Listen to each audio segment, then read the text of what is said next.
Bienvenue sur Azimut, le podcast de l'orientation. Bonjour Emmanuel. Bonjour Perrine. Merci d'avoir accepté notre invitation parce que je suis très curieuse de savoir ce que vous avez derrière la tête avec l'association En Revanche. Donc je voudrais que vous commenciez peut-être par vous présenter pour nous dire qui vous êtes et ce que c'est que En Revanche. Alors, du coup, merci de l'invitation. Donc moi, j'ai été enseignante 2 ans après mes études de maths au collège. Et ensuite, j'ai beaucoup travaillé dans la formation et dans l'éducation. Et je suis retournée dans l'éducation nationale. Et en fait, je suis partie du constat que les jeunes jusqu'à 18 ans n'avaient pas de moment où ils étaient en dehors de leur famille, en dehors de l'espace scolaire, prendre du temps pour eux, réfléchir à ce qu'ils avaient envie de faire, à ce qu'ils étaient. Et donc, l'association En Revanche que j'ai créée propose des séjours de 5 à 6 jours pour des jeunes de 15 à 18 ans et pour leur offrir justement un espace où ils peuvent réfléchir, où ils peuvent prendre du temps hors de la pression qu'ils peuvent avoir à ce moment de leur vie sur justement le choix des études, d'un métier, etc. Quelles sont les activités que vous leur proposez pendant ces séjours ?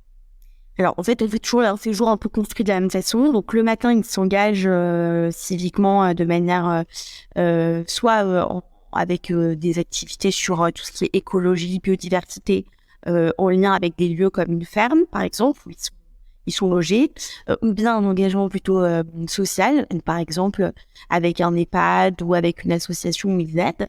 Et l'après-midi, il y a toujours un artiste ou un artisan en résidence avec eux pour faire des activités créatives, pour apprendre à faire aussi avec leurs mains, pour prendre confiance en ce qu'ils savent faire.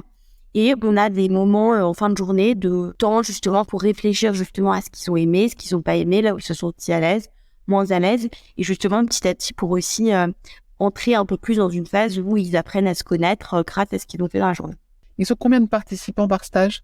Ils sont entre 10 et 12 participants jeunes max, et donc avec 2 ou 3 animateurs, ce qui fait que les animateurs sont très proches des jeunes.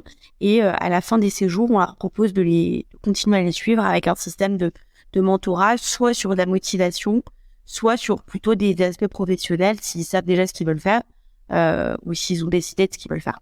Qui sont ces animateurs qui encadrent ces stages, d'où est-ce qu'ils viennent et quelles sont un peu leurs formations ?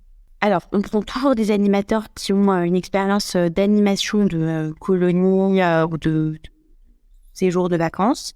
Et moi, j'avoue que j'aime bien prendre soit professeurs des écoles, soit enseignants dans le collège ou au lycée, puisque et qui ont envie en fait de retravailler aussi leur rapport aux jeunes, de pas être que dans un rapport scolaire de prof à élève, mais qui ont envie aussi d'avoir une approche plutôt de mentorat.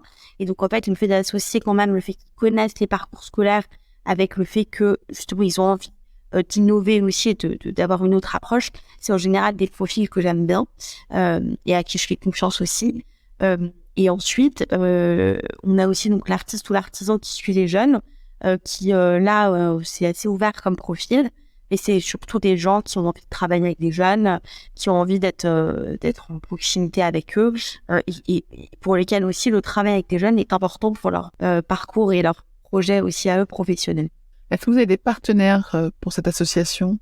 Ouais, tout à fait. On est en partenariat en fait avec des lieux où on organise des séjours.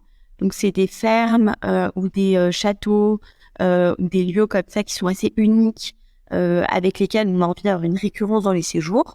Le but c'est quand même d'avoir différents types de lieux dans différents endroits de la France, mais d'avoir quand même des lieux où on va petit à petit capitaliser sur ce qu'on a fait et refaire des séjours réguliers.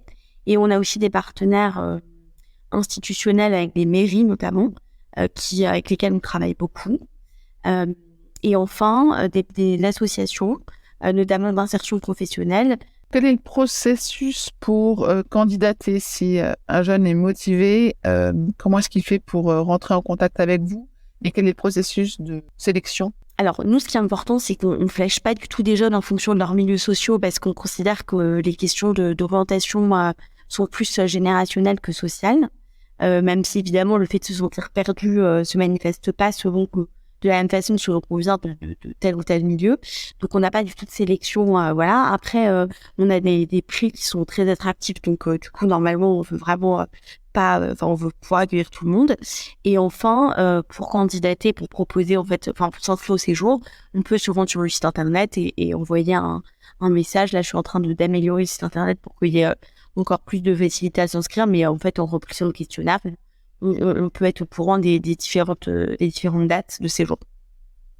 Parfait. On va mettre le lien dans les notes de l'épisode, comme ça tout le monde y aura accès.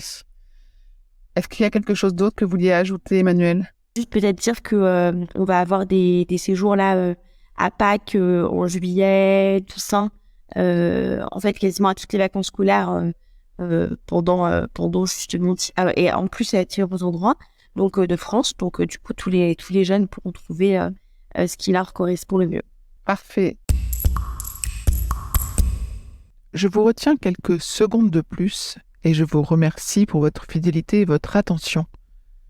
J'avais 2 messages à vous faire passer. Vous écoutez peut-être ce podcast sur Apple Podcast ou sur Spotify ou sur une autre application de podcast et il est possible que vous ignoriez que le site azimut-podcast.com diffuse l'ensemble de ces épisodes en les ayant organisés et rangés de manière thématique. Ceux qui connaissent ce site sont vraiment contents de pouvoir y écouter sereinement chacun des épisodes et de pouvoir utiliser ce moteur de recherche. Deuxième message, sur ce même site, vous pourrez vous abonner à la newsletter.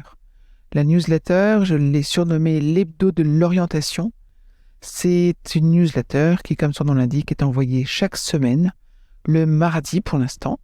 Et c'est dans cette newsletter que vous trouvez les indications des nouveaux épisodes, des guides que nous diffusons et de temps en temps, nous vous annonçons les masterclass, les ateliers, etc.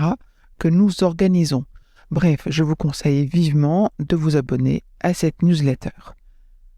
À très vite et encore une fois, merci de votre fidélité avec Azimut. Parlons orientation.